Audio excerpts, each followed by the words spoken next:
इस वीडियो में हम लोग एक साधारण बीमारी जैंथैलेस्मा और उसका हार्ट के या बॉडी के दूसरे अंगों पे क्या असर है उसके बारे में हम लोग बात करेंगे। तो जैंथैलेस्मा जो है, जिसको साधारण भाषा में कोलेस्ट्रॉल का स्किन में डिपॉजिट हो जाना, एक बहुत ही सामान्य परेशानी है।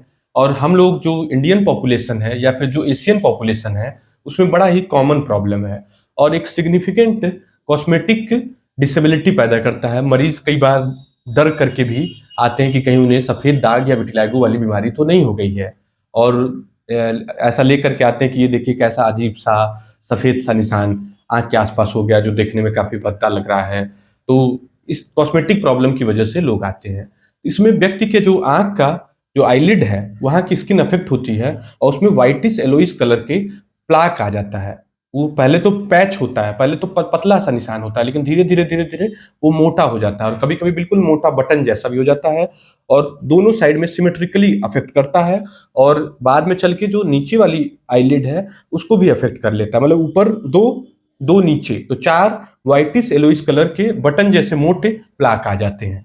इनमें कोई खुजली, जलन, दर्द, किसी तरह की पीड़ा नहीं होती है, बस ये देखने में ही खराब प्रॉब्लम होती है। और ये होते क्या है, तो जब इनकी स्किन बायोप्सी की जाती है, जब चेक किया जाता है, माइक्रोस्कोप में चेक किया गया, तो इसे कोलेस्ट्रॉल, जो कोलेस्ट्रॉल तेल होता है, वो तेल स्किन के अंदर देखा गया, माइक्रोस्कोप में देखा जाता है जब भी चेक किया जाता है। तो मतलब कि सिंपल शब्दों में समझे कि तेल आपकी स्किन में बैठ गया है। तो नेक्स्ट प्रश्न अक्सर पेशेंट का ये होता है कि मुझे तो कोई कोलेस्ट्रॉल की प्रॉब्लम है नहीं। जैसे कोलेस्ट्रॉल का जनरल इम्प्लीकेशन लोग इसी बात से समझते हैं कि उनके खून में भी कोलेस्ट्रॉल का बढ़ा होना चाहिए। तो ये जो नोशन है, ये गलत है। काफ़ी मरीजों में कोलेस्ट्रॉल का जब टेस्ट कराया जाता है तो उनका रिपोर्ट नॉर्मल आता है और उनकी स्किन में कोलेस्ट्रॉल डिपॉजिट हो रहा होता है। तो ऐसा काफ़ी मरीजों में होता है। थोड़े मरीजों में कोलेस्ट्रॉल ब्लड में भी बढ़ा हुआ आता है और उसके जो दूसरे दुष्परिणाम होते हैं वो भी देखने को मिलते हैं। तो जब स्किन में कोलेस्ट्रॉल बढ़ रहा है, तो रिसर्च में ऐसा पाया गया है, कुछ रिसर्च में, कि इसके हार्ट के ऊपर भी परिणाम देखने को मिल सकते हैं। तो हार्ट में क्या होगा, तो यही कोलेस्ट्रॉल हार्ट की जो नसें हैं उसमें जाके डिपॉजिट होगा, तो जिसको बोला जाता है एथेरोस्क्लेरोसिस। और जो शरीर की दूसरी खून की नसें हैं वहां पर भी डिपॉजिट हो सकता है। साथ ही ब्रेन की जो मस्तिष्क है उसकी नसों में भी ये कोलेस्ट्रॉल जाके बैठ सकता है। तो कुछ रिसर्च में ऐसा इशारा मिला है, ऐसा मैसेज मिला है कि जो स्किन में कोलेस्ट्रॉल डिपोजिशन है वो कुछ हद तक हार्ट की जो प्रॉब्लम है, एथेरोस्क्लेरोटिक प्रॉब्लम, और जो ब्रेन की एथेरोस्क्लेरोटिक प्रॉब्लम है उसको बढ़ाती है। सीधे शब्दों में समझें तो आप हार्ट अटैक और ब्रेन स्ट्रोक के रिस्क पे साधारण व्यक्ति के तुलना में ज्यादा है यदि आपकी स्किन में कोलेस्ट्रॉल डिपॉजिट हो रहा हो तो। मतलब कि गंदा तेल वहां पर भी बैठ रहा है, इस वजह से आपकी हार्ट की जो गतिविधि है, जो मस्तिष्क की गतिविधि है, वो प्रभावित हो सकती है। तो ऐसा कुछ रिसर्च में निकल के आया है। लेकिन वहीं पर कुछ रिसर्च में ये बात नहीं भी निकल के आई है। कुछ रिसर्च में ऐसा भी निकल के आया है कि जैंथैलेस्मा का हार्ट के से उतना पक्का रिश्ता नहीं देखा गया है।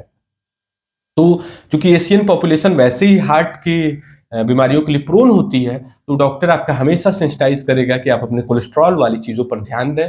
खाने में कोलेस्ट्रॉल वाली चीज़ें, तेल वाली चीज़ें कम लें। हेल्दी ऑयल्स का प्रयोग करें जिसमें पूफा मुफा रिच हो, और साथ में ही हेल्दी लाइफस्टाइल, एक्सरसाइज का भी इन्वॉल्वमेंट आपके लाइफ में होना चाहिए। एक्सरसाइज भी आपको इन्वॉल्व करना है अपने लाइफस्टाइल में। तो ये सब चीज़ें करेंगे तो एक हेल्दी लाइफ मिल सकेगा।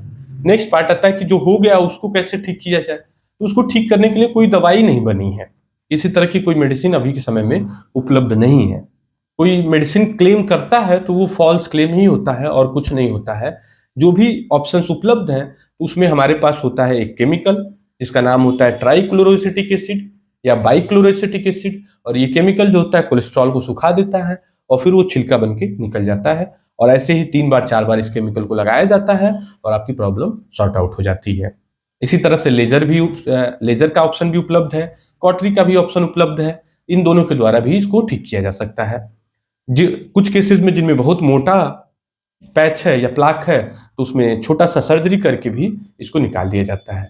लेकिन परेशानी अब यहीं पे नहीं खत्म होती है, क्योंकि कुछ मरीजों में ये देखा गया है कि ये परेशानी वापस रिपीट हो जाती है, वापस आ जाती है, फिर से रिपीट कर गई। तो उन मरीजों को फिर से ट्रीटमेंट ऑप्शन सीख करना पड़ता है।